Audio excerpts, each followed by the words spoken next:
Salam sejahtera bagi kita semua. Bapak Ibu Saudara yang kekasih, apa kabar? Kita jumpa lagi di dalam ibadah rumah tangga Jemaat POK Hosana Cililitan. Kita beribadah masih melalui fasilitas online, jadi kita ada di rumah kita masing-masing dan kita beribadah kepada Tuhan. Saya berdoa supaya Bapak Ibu Saudara sekalian menjadi orang-orang yang diberkati oleh Tuhan dengan luar biasa.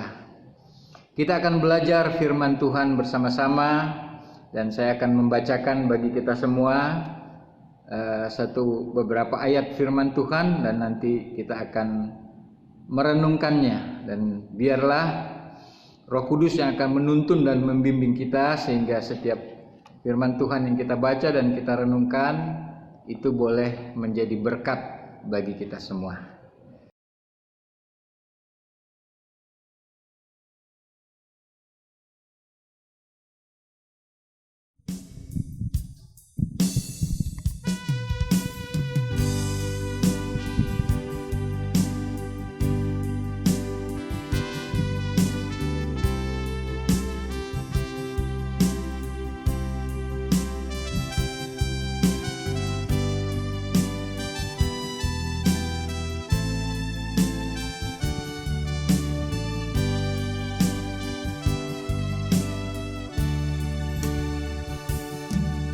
Siapkan hatiku Tuhan menyambut firman-Mu saat ini.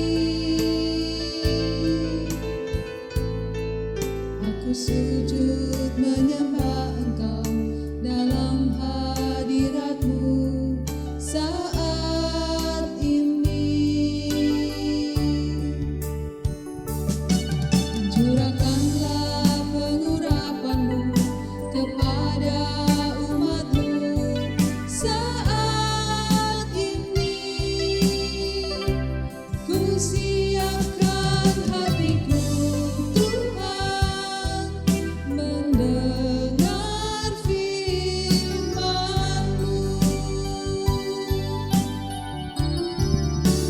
Firman-Mu Tuhan tiada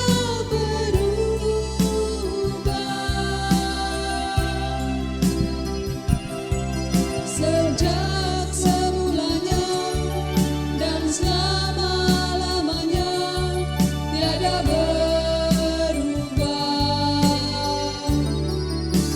Firman-Mu Tuhan penolong hidupku.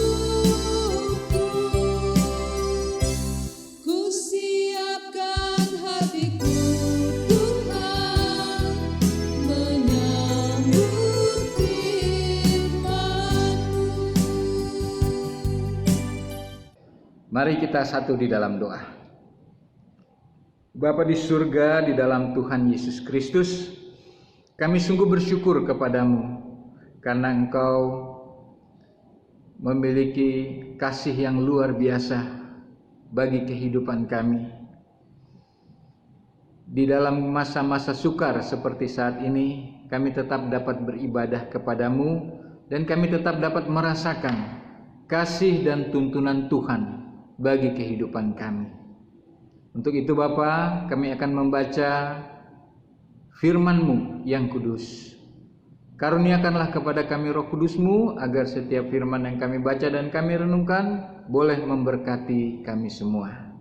Kami sudah membuka hati kami ya Bapa untuk kebenaran firman-Mu di dalam nama Tuhan Yesus Kristus. Amin.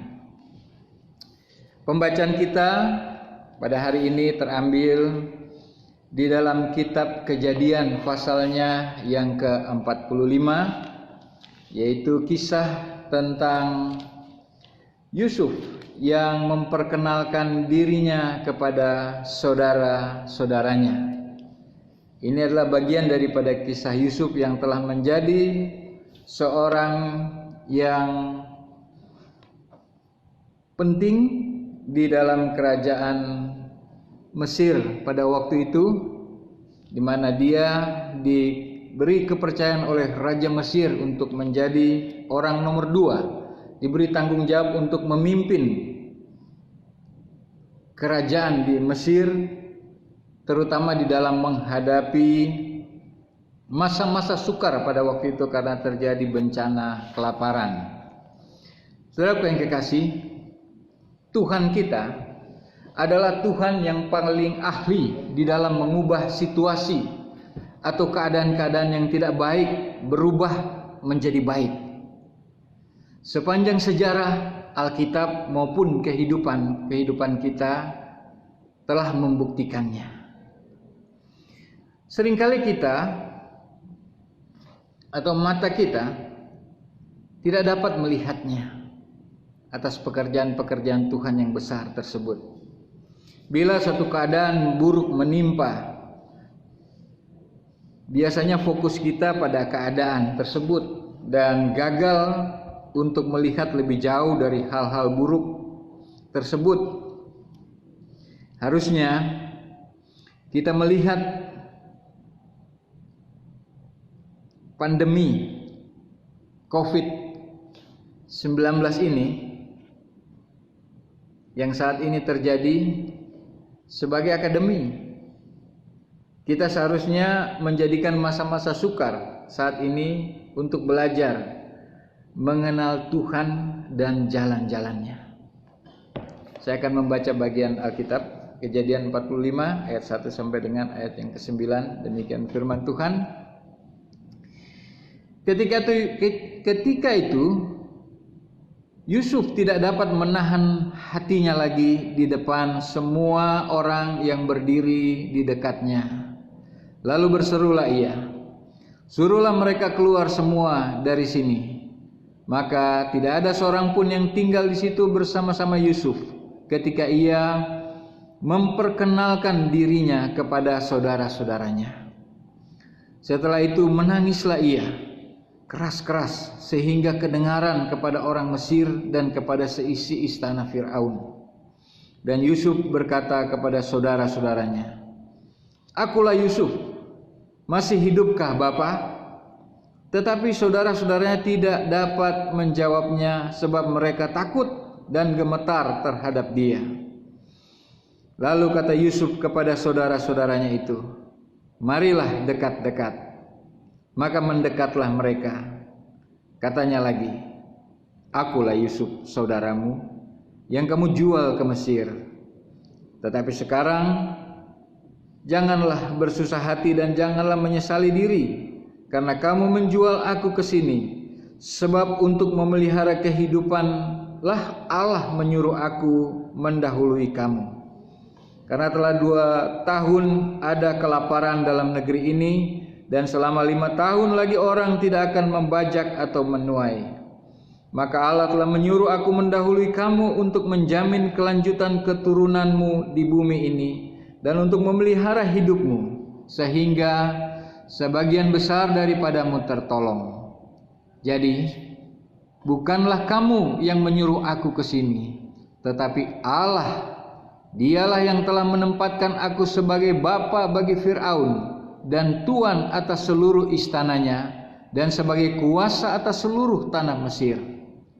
Segeralah kamu kembali kepada bapa dan katakanlah kepadanya, beginilah kata Yusuf anakmu, Allah telah menempatkan aku sebagai tuan atas seluruh Mesir. Datanglah mendapatkan aku, janganlah tunggu-tunggu." Demikian jauh pembacaan firman Tuhan. Kita yang berbahagia apabila kita terus merenungkan firman Tuhan itu siang dan malam dan melakukannya di dalam kehidupan kita hari lepas hari. Bapak Ibu Saudara yang kekasih, kisah Yusuf mulai dari mimpinya yang membawa kesulitan bagi dia sendiri, karena itulah dia mengalami hal-hal yang membuat dia berada di dalam kesulitan, membuat dia mengalami penganiayaan dan juga pengkhianatan, sampai ia menjadi orang nomor 2 di kerajaan Mesir yang dipimpin oleh Raja Fir'aun. Suatu fase kehidupan yang tidak menyenangkan dialami oleh Yusuf. Namun pada akhirnya Tuhan mengangkat dia menjadi orang yang berkuasa di Mesir. Yusuf menunjukkan bagaimana ia dapat masuk ke dalam kesulitan hidup dan menang atasnya. Bagaimana dengan saudara dan saya?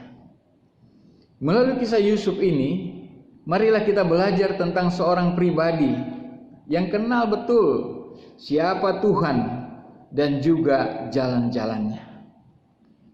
Mari kita belajar dari dalamnya. Pertama, saudaraku yang kekasih, Yusuf tidak pahit. Dia tidak pahit dengan keadaan yang dialaminya. Dia tidak pahit dengan keadaan yang menimpanya. Memang pada awalnya, saudaraku yang kekasih, di dalam kisah-kisah sebelumnya, dia memang dia memberi pelajaran bagi saudara-saudaranya yang datang padanya. Karena bencana kelaparan, mereka datang kepada Yusuf. Namun di dalam keseluruhan kisah ini, Yusuf memilih tidak pahit kepada saudara-saudaranya. Dari Yusuf kita belajar bahwa hal terpenting di dalam hidup ini, meskipun tidak menyenangkan, kita tidak boleh pahit. Di dalam situasi yang paling sulit, paling rumit, adalah kita tidak pahit, hati kita tidak menyerah terhadap keadaan tersebut. Ini yang paling penting.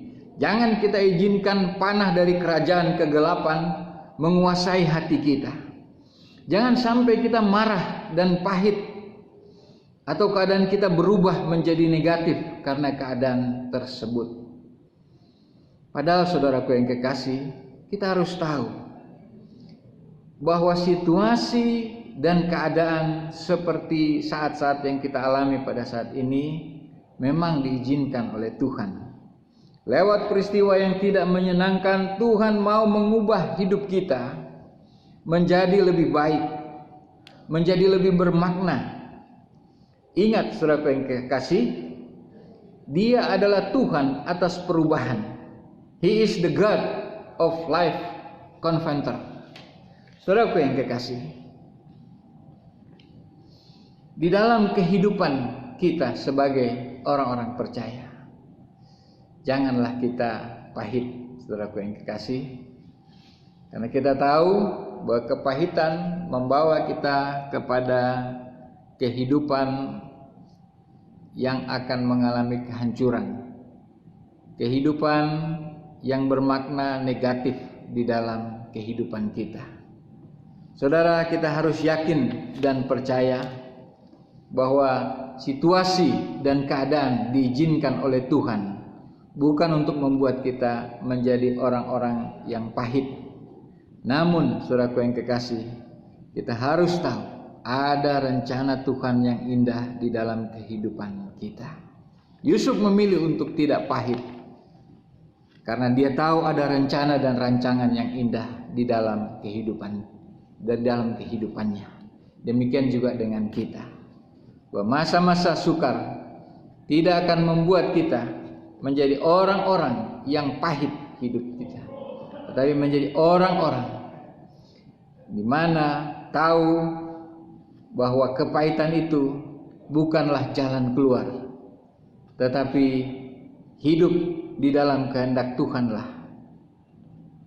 Karena Tuhan mengizinkan kepahitan, atau Tuhan bukan kepahitan, Tuhan mengizinkan masalah dan situasi atau keadaan hidup ini bukan untuk membuat kita pahit, tetapi untuk semakin kita dapat mengenal jalan-jalannya.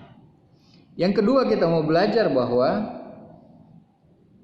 Yusuf bisa mengalami kesuksesan di dalam hidupnya adalah karena dia mengenal pribadi Tuhan.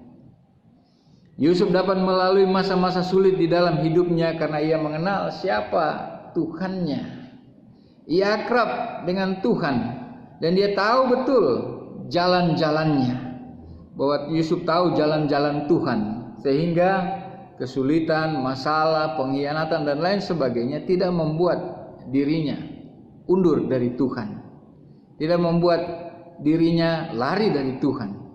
Tapi Yusuf mengenal pribadi Tuhan, dan Yusuf mengenal jalan-jalannya. Masa-masa sulit tidak membuat dia tidak dapat melihat maksud dan rencana Tuhan, dan juga pernyataan-pernyataan Tuhan. Peristiwa-peristiwa sulit yang dialami di dalam kehidupan ini, ya, seperti terus saya ulang-ulang dalam kehidupan kita pada saat ini. Ya, ada perubahan-perubahan yang terjadi yang membuat banyak orang yang mengalami kesulitan karena pandemi ini. Ada banyak hal, saudaraku yang kekasih. Namun peristiwa-peristiwa sulit ini haruslah kita melihatnya sebagai cara Tuhan untuk menyatakan jalan-jalannya bagi kita. Jalan-jalannya adalah jauh lebih baik daripada jalan-jalan yang telah kita tentukan secara pribadi.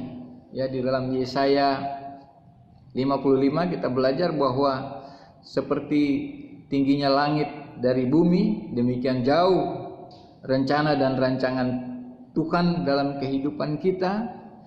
Jadi apa yang kita rencanakan dan rancangkan secara pribadi amat jauh dengan apa yang Tuhan rencanakan dan rancangkan dalam kehidupan kita. Kita harus belajar dari keadaan sulit yang menimpa kita untuk semakin mengenal jalan-jalannya. Jangan izinkan hal-hal yang buruk merusak pengenalan kita akan Tuhan. Janganlah kita selalu mengeluh terhadap situasi atau keadaan. Tetaplah mengucap syukur, karena inilah waktu bagi kita untuk mengenal pribadi Tuhan lebih dalam lagi. Hal ini dapat menolong kita untuk tidak melakukan hal-hal yang negatif. Hal ini dapat menolong kita untuk kita tidak melakukan hal-hal yang bodoh atau hal-hal yang salah.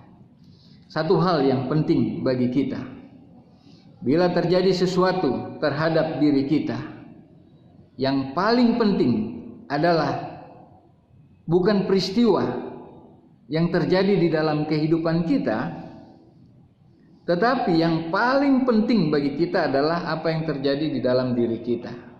Jadi bukan peristiwa itu, tetapi apa yang terjadi di dalam diri kita. Itulah yang paling penting, saudaraku yang kekasih. Jalan buntu, sakit penyakit, kesulitan hidup tidaklah lebih penting, saudara. Tetapi yang terpenting adalah bagaimana dari dalam diri kita meresponsnya. Bagaimana sikap hati terhadap keadaan itu. Sikap hati kita bagaimana? Kalau sikap hati kita adalah hal yang positif, maka itu akan menjadi baik buat kita.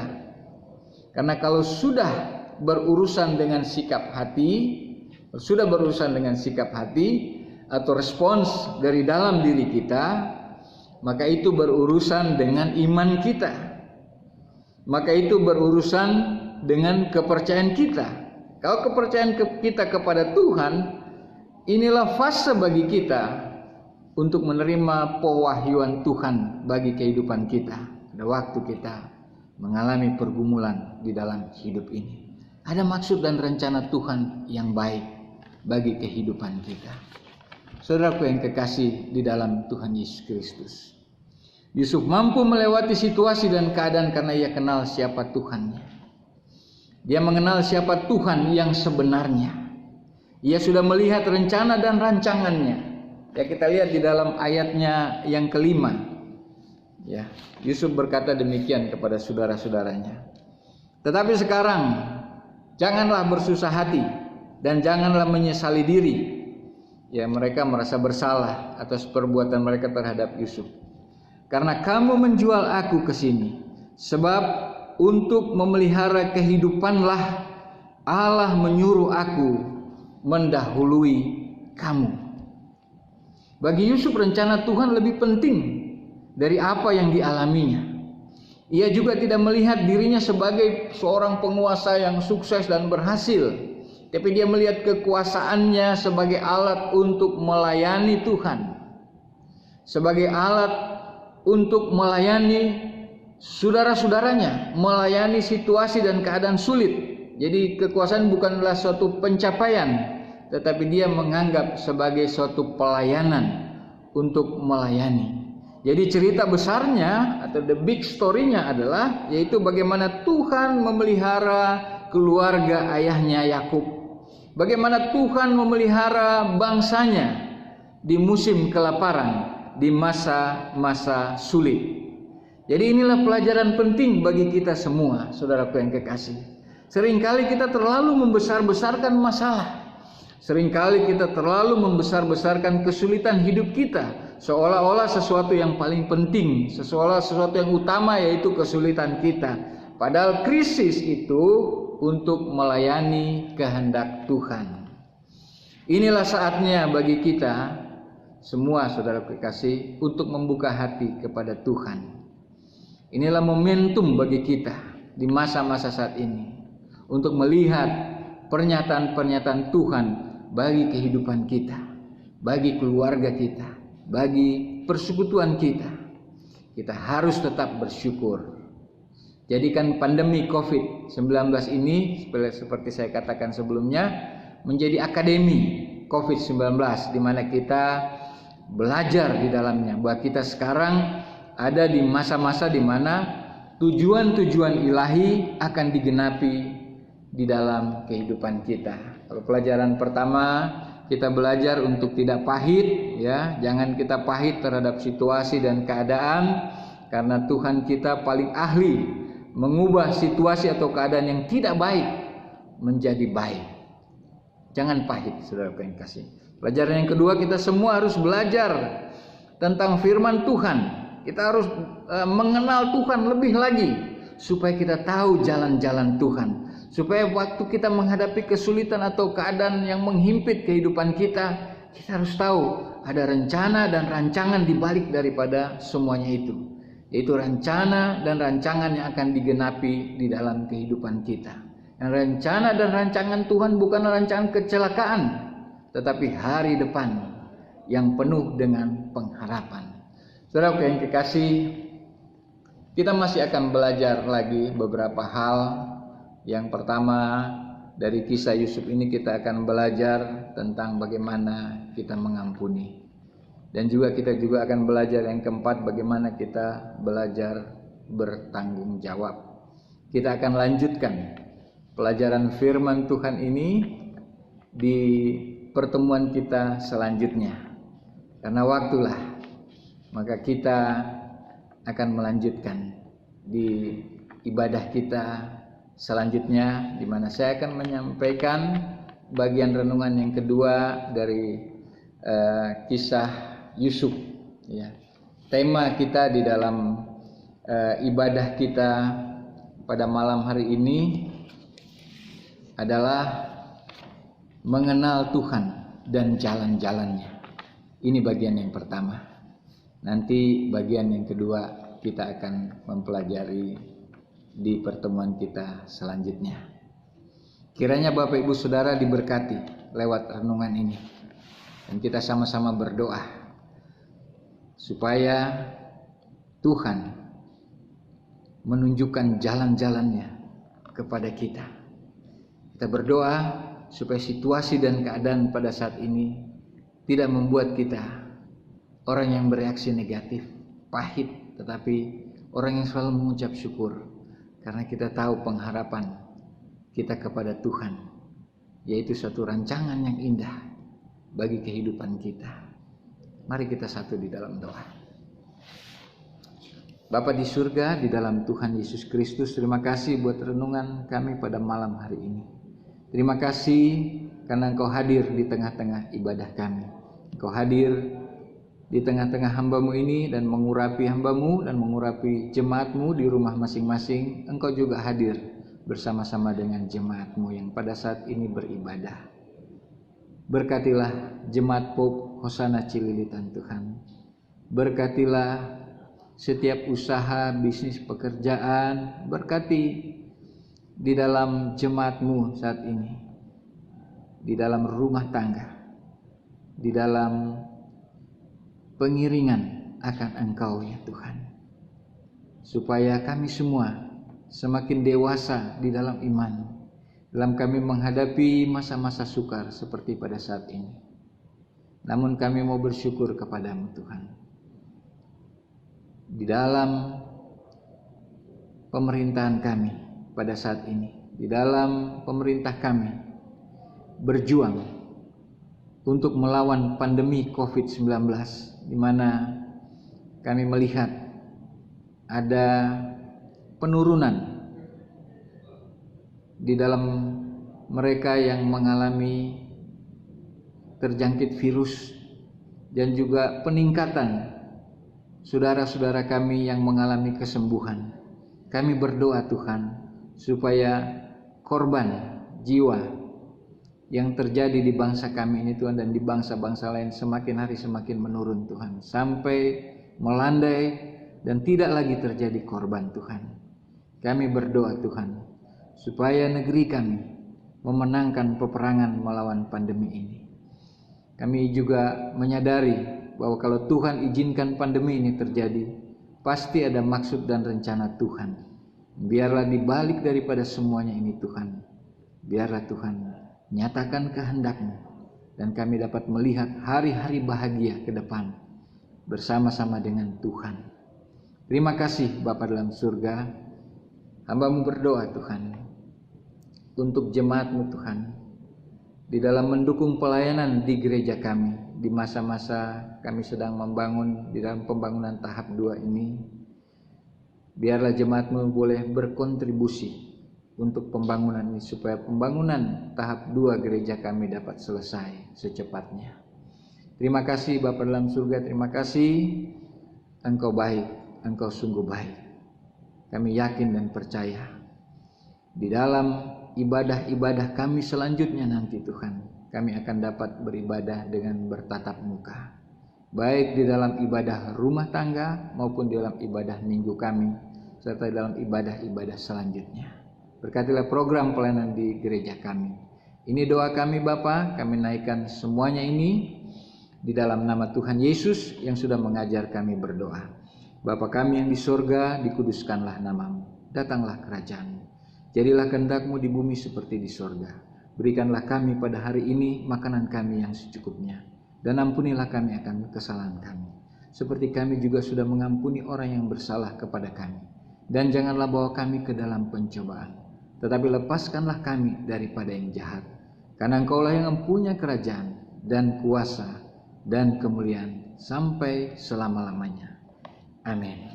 Mari jemaat yang kekasih di dalam Tuhan Yesus Kristus, kita arahkan hati kita kepada Tuhan dan terimalah berkat Tuhan. Tuhan memberkati engkau dan melindungi engkau. Tuhan menyinari engkau dengan wajah-Nya dan memberi engkau kasih karunia. Tuhan menghadapkan wajah-Nya kepadamu dan memberi engkau damai sejahtera. Amin. Tuhan Yesus memberkati ibu bapak saudara yang kekasih. Dan bila ada saudara-saudaraku yang saat ini sedang mengalami gangguan kesehatan, pada saat ini juga Tuhan menjamah dan menyembuhkan. Dalam nama Tuhan Yesus. Amin. Salam sejahtera bagi kita semua.